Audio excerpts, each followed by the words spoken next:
आज के लेक्चर में हम chapter number 5 sets and functions के बारे में पढ़ेंगे। ऑब्जेक्टिव्स। सबसे पहले हम सेट्स की डेफिनेशन और कुछ इंपॉर्टेंट सेट्स के बारे में पढ़ेंगे, फिर ऑपरेशंस ऑन सेट्स के बारे में पढ़ेंगे और आखिर में सेट्स की प्रॉपर्टीज़ के बारे में पढ़ेंगे। तो चलिए शुरू करते हैं। सेट्स की डेफिनेशन और टाइप्स को समझते हैं। आज का हमारा टॉपिक है सेट्स।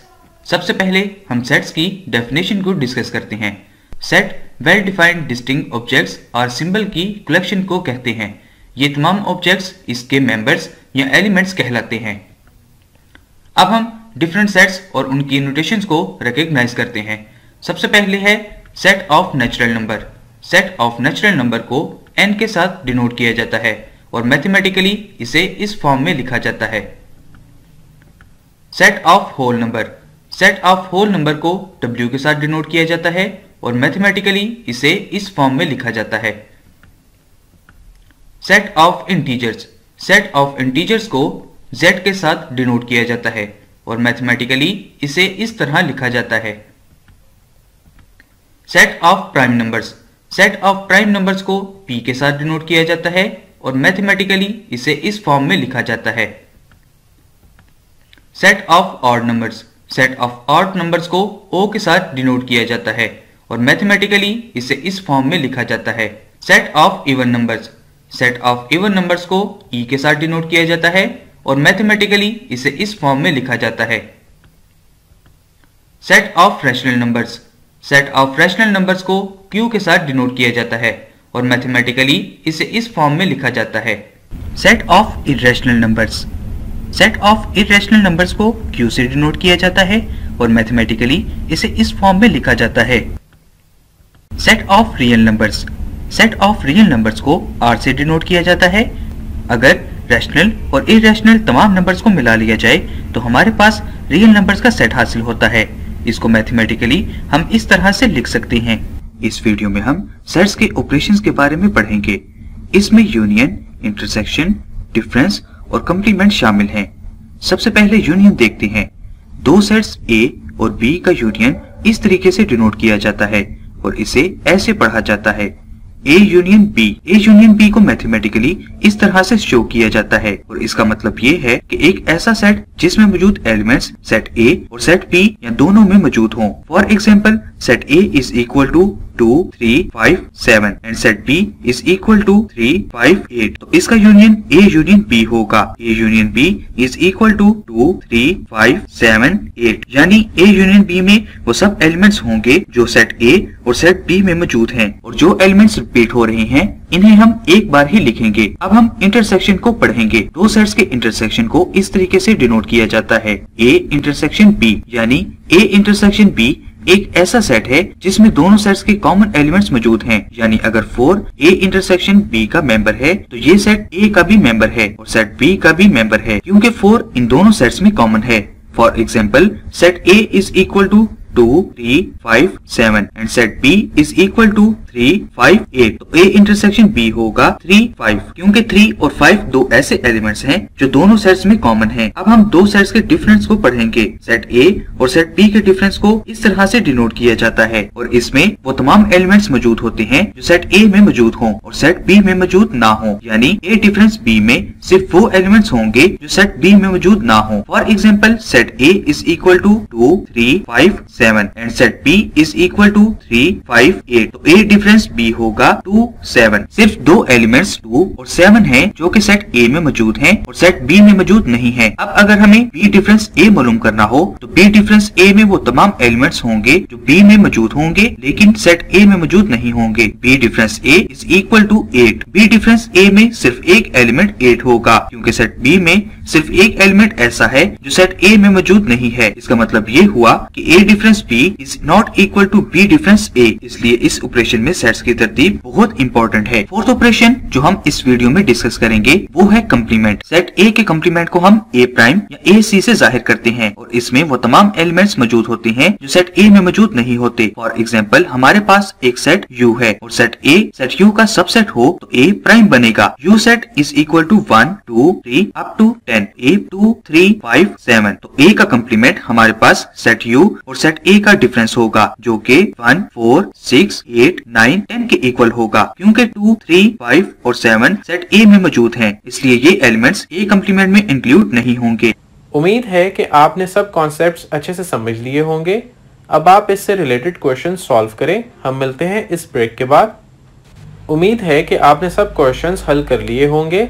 अब हम अपने अगले टॉपिक की जानिब बढ़ते हैं, properties of union and intersection. आज का हमारा टॉपिक है कम्यूटेटिव प्रॉपर्टी ऑफ इंटरसेक्शन। इस वीडियो में हम कम्यूटेटिव प्रॉपर्टी ऑफ इंटरसेक्शन के बारे में पढ़ेंगे। इस प्रॉपर्टी के मुताबिक किसी भी दो सेट्स A और B में A intersection B intersection A के इक्वल होता है। इस प्रॉपर्टी को प्रूव करने से पहले हम दो अहम कॉन्सेप्ट ज़हन-नशीन करते हैं। Concept number 1, if X belong to S then X belong to T, that's why S is a subset of T. Concept number 2, if S is a subset of T and T is a subset of S, then S is equal to T. आए A intersection B is equal to B intersection A को prove करें। फर्ज करें एक element X A intersection B का member है। Intersection की definition हमें बताती है कि X belong to A and X belong to B। यहाँ एंड का लफ्ज इंटरसेक्शन की वजह से इस्तेमाल हुआ है क्योंकि और यूनियन को जाहिर करता है। यहाँ इस फर्क का ख्याल रखना जरूरी है। इसे X belong to B and X belong to A की शक्ल में भी लिख सकते हैं। इंटरसेक्शन की डेफिनेशन को अप्लाई करने से हमें X belong to B intersection A हासिल होगा। इन दोनों स्टेटमेंट्स को पहले अहम कॉन्सेप्ट की रोशनी में देखें तो हमें मालूम होता है कि X A सेट का और सेट B का मेंबर है, तो A intersection B intersection A का सबसेट है। यहाँ दूसरे कॉन्सेप्ट को सोचें। इस कॉन्सेप्ट का पहला पार्ट हम प्रूव कर चुके हैं, यानी A intersection B intersection A का सबसेट है। लेकिन इन्हें इक्वल साबित करने के लिए हमें यह भी साबित करना है कि B intersection A intersection B का सबसेट है। फर्ज करें एक element Y B intersection A का मेंबर है।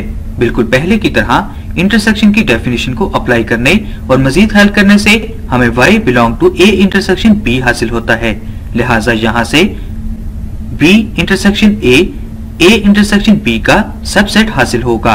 अब इन दोनों स्टेटमेंट्स को दूसरे अहम कॉन्सेप्ट की रोशनी में देखें। इससे साबित होता है कि A intersection B intersection A के इक्वल है।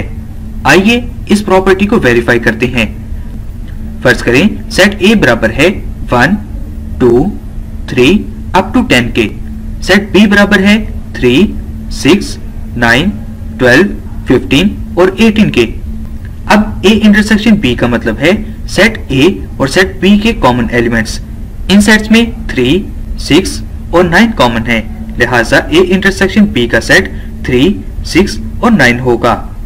B इंटरसेक्शन A का मतलब है सेट B और सेट A के कॉमन एलिमेंट्स। इसके कॉमन एलिमेंट्स भी 3 6 और 9 हैं, लिहाजा ये साबित होता है कि A intersection B intersection A के इक्वल है। कम्यूटेटिव लॉ ऑफ यूनियन के मुताबिक अगर हमें दो सेट्स A और B दिए गए हों तो कम्यूटेटिव लॉ ऑफ यूनियन के मुताबिक हम उन्हें इस फॉर्म में लिखते हैं, यानी A यूनियन B का resultant set B union A के रिजल्टेंट सेट के बराबर होता है।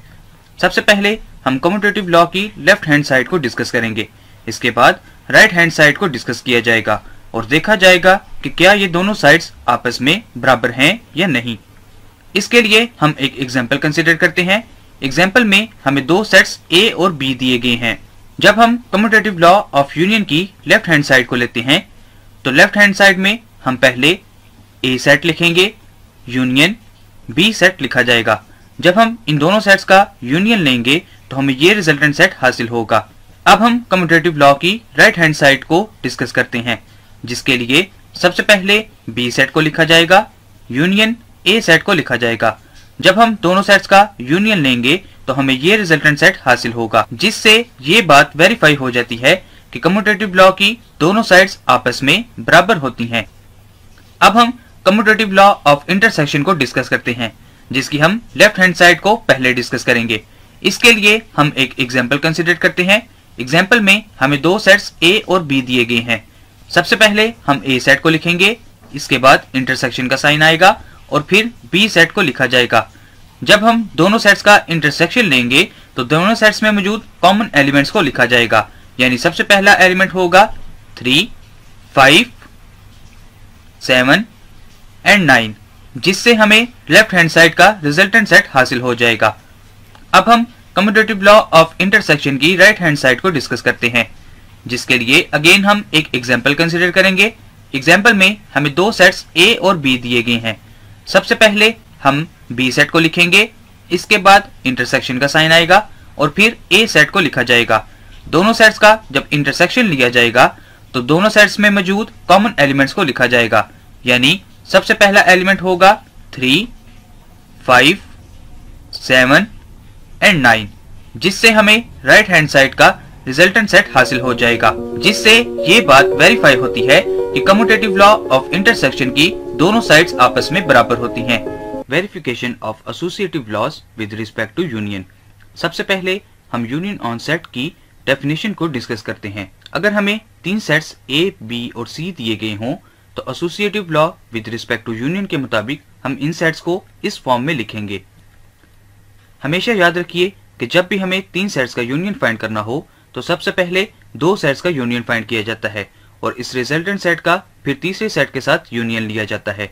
अब हम एसोसिएटिव लॉ के लेफ्ट हैंड साइड पर मौजूद ब्रैकेट वाले पार्ट को पहले सॉल्व करेंगे और इसके रिजल्टेंट सेट का सेट ए के साथ यूनियन फाइंड किया जाएगा, जिससे हमें लेफ्ट हैंड साइड का रिजल्टेंट सेट हासिल हो जाएगा। इसके बाद राइट हैंड साइड के ब्रैकेट वाले पार्ट को पहले सॉल्व किया जाएगा और इसके रिजल्टेंट सेट का सेट सी के साथ यूनियन फाइंड किया जाएगा, जिससे हमें राइट हैंड साइड का रिजल्टेंट सेट हासिल हो जाएगा। जब हम लेफ्ट हैंड साइड को लेते हैं तो इसके लिए हमें एक एग्जाम्पल कंसिडर करनी होगी। एग्जाम्पल में हमें तीन सेट्स ए, बी और सी दिए गए हैं। सबसे पहले हम ब्रैकेट वाले पार्ट को सॉल्व करेंगे, जिसके लिए हमें बी और सी सेट का यूनियन लेना होगा। इसके लिए पहले बी सेट को लिखा जाएगा, दरमियान में यूनियन का साइन आएगा और फिर सेट सी को लिखा जाएगा। दोनों सेट्स का जब यूनियन लिया जाएगा तो हमें ये सेट हासिल होगा। इस रिजल्टेंट सेट का सेट ए के साथ अब यूनियन फाइंड किया जाएगा, जिसके लिए हमें पहले सेट ए लिखना होगा, इसके बाद बी यूनियन सी के रिजल्टेंट सेट को लिखा जाएगा। दोनों सेट्स का जब यूनियन लिया जाएगा तो हमें लेफ्ट हैंड साइड का ये रिजल्टेंट सेट हासिल होगा। अब हम राइट हैंड साइड पर मौजूद ब्रैकेट वाले पार्ट को पहले सॉल्व करेंगे और इसके रिजल्टेंट सेट का सेट सी के साथ यूनियन फाइंड किया जाएगा। जब हम राइट हैंड साइड को लेते हैं तो इसके लिए अगेन हमें एक एग्जाम्पल कंसिडर करनी होगी। एग्जाम्पल में हमें तीन सेट्स ए, बी और सी दिए गए हैं। सबसे पहले हम ब्रैकेट वाले पार्ट को सॉल्व करेंगे, जिसके लिए हमें सेट ए और सेट बी का यूनियन फाइंड करना होगा। इसके लिए सेट ए लिखा जाएगा, इसके बाद यूनियन साइन लिखा जाएगा और फिर सेट बी लिखा जाएगा। दोनों सेट्स का जब यूनियन लिया जाएगा तो हमें ये सेट हासिल होगा। इस रिजल्टेंट सेट का अब सेट सी के साथ यूनियन फाइंड किया जाएगा, जिसके लिए हमें पहले ए यूनियन बी का रिजल्टेंट सेट लिखना होगा, इसके बाद यूनियन का साइन आएगा और फिर सेट सी को लिखा जाएगा। दोनों सेट्स का जब यूनियन लिया जाएगा तो हमें राइट हैंड साइड का ये रिजल्टेंट सेट हासिल होगा। अब अगर हम लेफ्ट हैंड साइड के रिजल्टेंट सेट और राइट हैंड साइड के रिजल्टेंट सेट को कंपेयर करें तो ये दोनों सेट्स आपस में बराबर हैं, जिसकी वजह से हमारी left hand side right hand side के बराबर है। आज का हमारा टॉपिक है verification of associative laws with respect to intersection. सबसे पहले हम इंटरसेक्शन ऑन सेट्स की डेफिनेशन को डिस्कस करते हैं। अगर हमें तीन सेट्स ए, बी और सी दिए गए हों तो associative law with respect to intersection को इस तरह लिखा जाता है। हमेशा याद रखिए कि जब भी हमें तीन सेट्स का इंटरसेक्शन फाइंड करना हो तो उसके लिए पहले दो सेट्स का इंटरसेक्शन लिया जाता है और रिजल्टेंट सेट का तीसरे सेट के साथ इंटरसेक्शन लिया जाता है। अब हम एसोसिएटिव लॉ की लेफ्ट हैंड साइड को डिस्कस करते हैं। लेफ्ट हैंड साइड में सबसे पहले हम ब्रैकेट वाले पार्ट को डिस्कस करेंगे और इसके रिजल्टेंट सेट का सेट ए के साथ इंटरसेक्शन लिया जाएगा। जब हम लेफ्ट हैंड साइड को कंसिडर करते हैं तो इसके लिए हमें एक एग्जाम्पल लेनी होगी। एग्जाम्पल में हमें तीन सेट्स ए, बी और सी दिए गए हैं। सबसे पहले हम ब्रैकेट में मौजूद पार्ट को सॉल्व करेंगे, जिसके लिए हमें बी और सी सेट का इंटरसेक्शन लेना होगा। इसके लिए हम पहले बी सेट को लिखेंगे, दरमियान में इंटरसेक्शन का साइन आएगा और इसके बाद सेट सी को लिखा जाएगा। जैसा कि आप जानते हैं कि इंटरसेक्शन के लिए वो एलिमेंट्स लिखे जाते हैं जो कि दोनों सेट्स में सेम हो। यानी दोनों सेट्स में 6 सेम है, जिसकी वजह से सबसे पहले 6 लिखा जाएगा। इसके बाद 7 सेम है, जिसकी वजह से 7 लिखा जाएगा। और फिर 8 सेम है, जिसकी वजह से 8 लिखा जाएगा और ये सेट मुकम्मल हो जाएगा। इससे हमें B इंटरसेक्शन C का रिजल्टेंट सेट हासिल हो जाएगा। अब हम इस रिजल्टेंट सेट का सेट A के साथ इंटरसेक्शन फाइंड करते हैं, जिसके लिए हमें सेट A और सेट B इंटरसेक्शन C का रिजल्टेंट सेट दिया गया है। सबसे पहले हम सेट A लिखेंगे, इसके बाद इंटरसेक्शन का साइन आएगा और फिर B इंटरसेक्शन C का रिजल्टेंट सेट लिखा जाएगा। दोनों का जब इंटरसेक्शन लिया जाएगा तो हमें एम्प्टी सेट हासिल होगा, जो कि हमारा लेफ्ट हैंड साइड का आंसर होगा। अब हम एसोसिएटिव लॉ की राइट हैंड साइड को कंसीडर करते हैं। राइट हैंड साइड को सॉल्व करने के लिए हमें अगेन एक एग्जांपल कंसीडर करनी होगी। एग्जांपल में हमें 3 सेट्स A, B और C दिए गए हैं। सबसे पहले हम राइट हैंड साइड में ब्रैकेट में मौजूद पार्ट को सॉल्व करेंगे, जिसके लिए हमें सेट A और सेट B का इंटरसेक्शन फाइंड करना होगा। इसके लिए सबसे पहले सेट A लिखा जाएगा, दरमियान में इंटरसेक्शन का साइन आएगा और फिर सेट B लिखा जाएगा। दोनों सेट्स का जब इंटरसेक्शन लिया जाएगा तो हमें सबसे पहले एलिमेंट 3 लिखना होगा, इसके बाद एलिमेंट 4 लिखा जाएगा और जिससे ये सेट मुकम्मल हो जाएगा। ये सेट हमारा A इंटरसेक्शन B का रिजल्टेंट सेट होगा। अब हम A इंटरसेक्शन B के रिजल्टेंट सेट और सेट C का इंटरसेक्शन फाइंड करते हैं, जिसके लिए हमें पहले A इंटरसेक्शन B का रिजल्टेंट सेट लिखना होगा, दरमियान में इंटरसेक्शन का साइन आएगा और फिर सेट C को लिखा जाएगा। दोनों सेट्स का जब इंटरसेक्शन लिया जाएगा तो हमें एम्प्टी सेट हासिल होगा, जो कि हमारा राइट हैंड साइड का आंसर होगा। अब अगर हम लेफ्ट हैंड साइड को देखें तो इसमें हमें रिजल्टेंट सेट एम्प्टी हासिल हुआ था। इसी तरह जब हम राइट हैंड साइड को देखते हैं तो इसमें भी हमें रिजल्टेंट सेट एम्प्टी हासिल हुआ था, जिसकी वजह से हमारी left hand side right hand side के बराबर है। So this is the lesson of this session. आज का हमारा टॉपिक है वेरिफिकेशन ऑफ डिस्ट्रीब्यूटिव लॉ। सबसे पहले हम डेफिनेशन को डिस्कस करते हैं। अगर हमें 3 सेट्स A, B और C दिए गए हों तो distributive law of union over intersection के मुताबिक हम उन तीनों सेट्स को इस फॉर्म में लिखते हैं। और अगर हमें 3 सेट्स A, B और C दिए गए हों तो उन्हें distributive law of intersection over union के मुताबिक इस फॉर्म में लिखा जाता है। सबसे पहले हम distributive law of union over intersection की लेफ्ट हैंड साइड को कंसीडर करते हैं, जिसके लिए हमें एक एग्जांपल लेनी होगी। एग्जांपल में हमें 3 सेट्स A, B और C दिए गए हैं। सबसे पहले हम ब्रैकेट वाले पार्ट को सॉल्व करेंगे, जिसके लिए हमें सबसे पहले B सेट लिखना होगा, दरमियान में इंटरसेक्शन का साइन आएगा और फिर सेट C लिखा जाएगा। जब हम इन दोनों सेट्स का इंटरसेक्शन लेंगे तो दोनों सेट्स में सिर्फ 15 कॉमन है, जिसकी वजह से हमें ये सेट हासिल होगा। अब हम B इंटरसेक्शन के रिजल्टेंट सेट और सेट A का यूनियन फाइंड करते हैं, जिसके लिए हमें पहले सेट A लिखना होगा, इसके बाद यूनियन का साइन आएगा और फिर B इंटरसेक्शन C का रिजल्टेंट सेट लिखा जाएगा। जब हम इन दोनों सेट्स का यूनियन लेंगे तो हमें लेफ्ट हैंड साइड का ये रिजल्टेंट सेट हासिल होगा। अब हम distributive law of union over intersection की राइट हैंड साइड को कंसीडर करते हैं, जिसके लिए हम अगेन एक एग्जांपल कंसीडर करेंगे। एग्जांपल में हमें ये 3 सेट्स दिए गए हैं। सबसे पहले हम इस ब्रैकेट को सॉल्व करेंगे, जिसके लिए हमें पहले A सेट लिखना होगा, दरमियान में यूनियन का साइन आएगा और फिर सेट B को लिखा जाएगा। जब हम इन दोनों सेट्स का यूनियन लेंगे तो हमें ये सेट हासिल होगा। अब हम इस ब्रैकेट को सॉल्व करते हैं, जिसके लिए अगेन हमें वही 3 सेट्स दिए गए हैं। सबसे पहले हम A सेट को लिखेंगे, इसके बाद यूनियन का साइन लिखा जाएगा और फिर सेट C को लिखा जाएगा। दोनों सेट्स का जब यूनियन लिया जाएगा तो हमें ये सेट हासिल होगा। अब हम राइट हैंड साइड के दोनों सेट्स का इंटरसेक्शन लेते हैं, जिसके लिए हमें पहले A यूनियन B का रिजल्टेंट सेट लिखना होगा, दरमियान में इंटरसेक्शन का साइन आएगा और फिर A यूनियन C का रिजल्टेंट सेट लिखा जाएगा। दोनों सेट्स का जब इंटरसेक्शन लिया जाएगा तो हमें राइट हैंड साइड का ये रिजल्टेंट सेट हासिल होगा। अब अगर हम distributive law of union over intersection की लेफ्ट हैंड साइड को देखें तो उसका हमें ये रिजल्टेंट सेट हासिल हुआ था। इसी तरह अगर हम राइट साइड को देखें तो इसका हमें ये रिजल्टेंट सेट हासिल हुआ था। जब हम दोनों सेट्स को आपस में कंपेयर करते हैं तो हमें मालूम होता है कि ये दोनों सेट्स आपस में बराबर हैं, जिसकी वजह से हमारी left hand side right hand side के बराबर है। अब हम distributive law of intersection over union की लेफ्ट हैंड साइड को डिस्कस करते हैं। इसके लिए हम एक एग्जाम्पल कंसिडर करेंगे। एग्जाम्पल में हमें 3 सेट्स ए, बी और सी दिए गए हैं।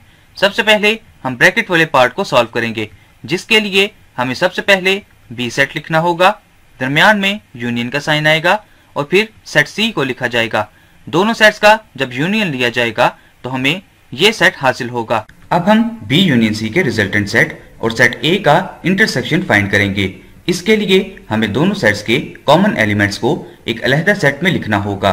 दोनों सेट्स में 3 कॉमन है, 5 कॉमन है, 9 कॉमन है, 15 कॉमन है और 20 कॉमन है, जिसकी वजह से हमें ये रिजल्टेंट सेट हासिल होगा। अब हम distributive law of intersection over union की राइट हैंड साइड को सॉल्व करते हैं, जिसके लिए हमें पहले इस ब्रैकेट को सॉल्व करना होगा। इसके लिए हम पहले ए सेट लिखेंगे, दरमियान में इंटरसेक्शन का साइन लिखा जाएगा और फिर सेट बी को लिखेंगे। दोनों सेट्स का इंटरसेक्शन हमें ये सेट हासिल होगा। अब हम इस ब्रैकेट को सॉल्व करते हैं, जिसके लिए हम पहले सेट ए को लिखेंगे, दरमियान में इंटरसेक्शन का साइन लिखा जाएगा और फिर सेट सी को लिखेंगे। दोनों सेट्स का जब इंटरसेक्शन लिया जाएगा तो हमें ये सेट हासिल होगा। अब हम इन दोनों रिजल्टेंट सेट्स का यूनियन फाइंड करेंगे, जिसके लिए पहले ए इंटरसेक्शन बी का रिजल्टेंट सेट लिखा जाएगा, दरमियान में यूनियन का साइन आएगा और फिर ए इंटरसेक्शन सी का रिजल्टेंट सेट लिखा जाएगा। दोनों सेट्स का जब यूनियन लिया जाएगा तो हमें राइट हैंड साइड का ये रिजल्टेंट सेट हासिल होगा। अब अगर हम distributive law of intersection over union की लेफ्ट हैंड साइड के रिजल्टेंट सेट को राइट हैंड साइड के रिजल्टेंट सेट के साथ कंपेयर करेंगे तो ये दोनों सेट्स आपस में बराबर हैं, जिसकी वजह से हमारे distributive law of intersection over union की left hand side right hand side के बराबर है।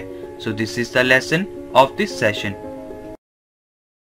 अब हम बी यूनियन सी के रिजल्टेंट सेट और सेट ए का इंटरसेक्शन फाइंड करेंगे।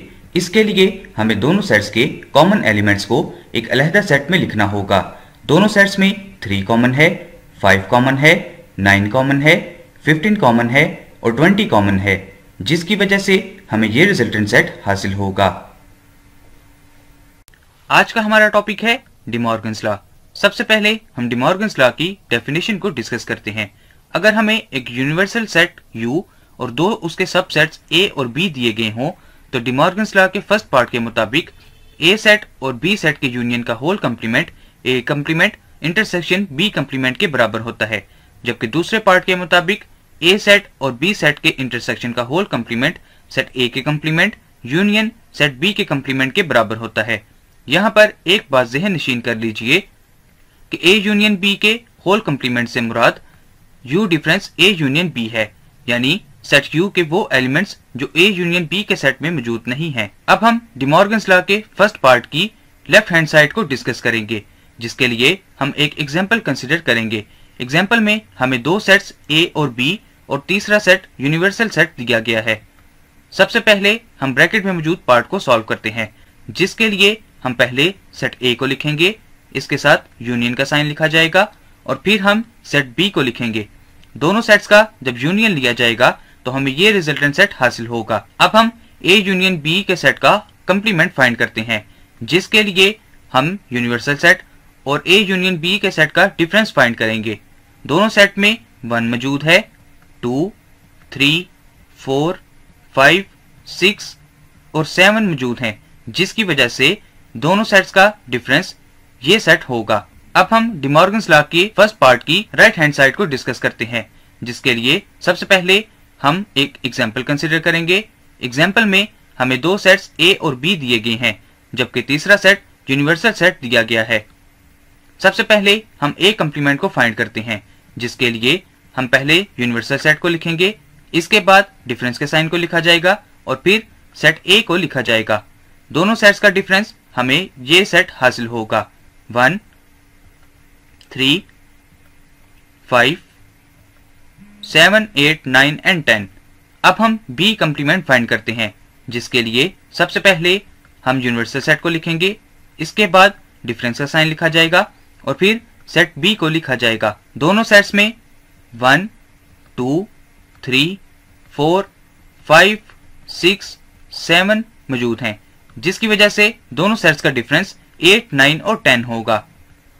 अब हम A कंप्लीमेंट और B कंप्लीमेंट के सेट का इंटरसेक्शन फाइंड करते हैं।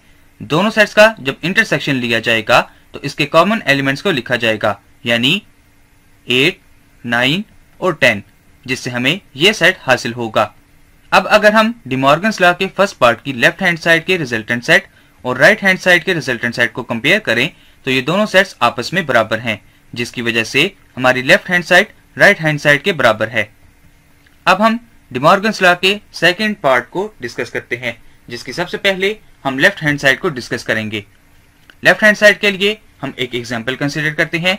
एग्जाम्पल में हमें दो सेट्स A और B दिए गए हैं, जबकि तीसरा सेट हमारे पास यूनिवर्सल सेट है। सबसे पहले हम A और B सेट का इंटरसेक्शन फाइंड करेंगे, जिसके लिए सबसे पहले सेट A को लिखा जाएगा, इसके बाद इंटरसेक्शन का साइन आएगा और फिर सेट B को लिखा जाएगा।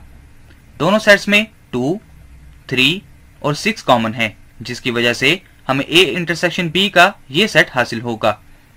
अब हम A इंटरसेक्शन B का होल कंप्लीमेंट फाइंड करते हैं, जिसके लिए हमें यूनिवर्सल सेट और A इंटरसेक्शन B के सेट का डिफरेंस फाइंड करना होगा। दोनों सेट्स में 2 मौजूद है, 4 मौजूद है और 6 मौजूद है, जिसकी वजह से दोनों सेट्स का डिफरेंस हमें ये सेट हासिल होगा। अब हम A कंप्लीमेंट को फाइंड करते हैं।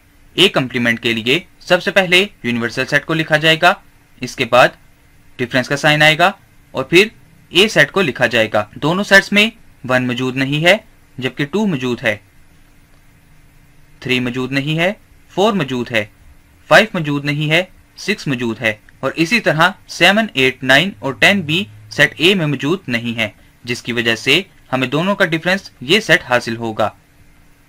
अब हम B कंप्लीमेंट फाइंड करते हैं, जिसके लिए सबसे पहले हम यूनिवर्सल सेट को लिखेंगे, इसके बाद डिफरेंस का साइन आएगा और फिर सेट B को लिखा जाएगा। दोनों सेट्स में 1 मौजूद है, 2 मौजूद है, 3, 4, 5, 6 और 7 मौजूद हैं, जिसकी वजह से हमें दोनों सेट्स का डिफरेंस ये सेट हासिल होगा।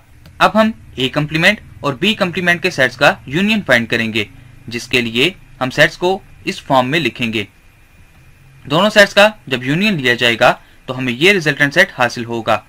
अब हम डिमॉर्गन्स लॉ के सेकंड पार्ट की लेफ्ट हैंड साइड के रिजल्टेंट सेट को जब राइट हैंड साइड के रिजल्टेंट सेट के साथ कंपेयर करते हैं तो ये दोनों साइड्स आपस में बराबर हैं, जिसकी वजह से हमारी left hand side right hand side के बराबर है। So this is the lesson of this session. उम्मीद है कि आपने सब कॉन्सेप्ट समझ लिए हैं। मजीद आप इनकी प्रैक्टिस करें। हम फिर मिलते हैं नेक्स्ट लेक्चर में।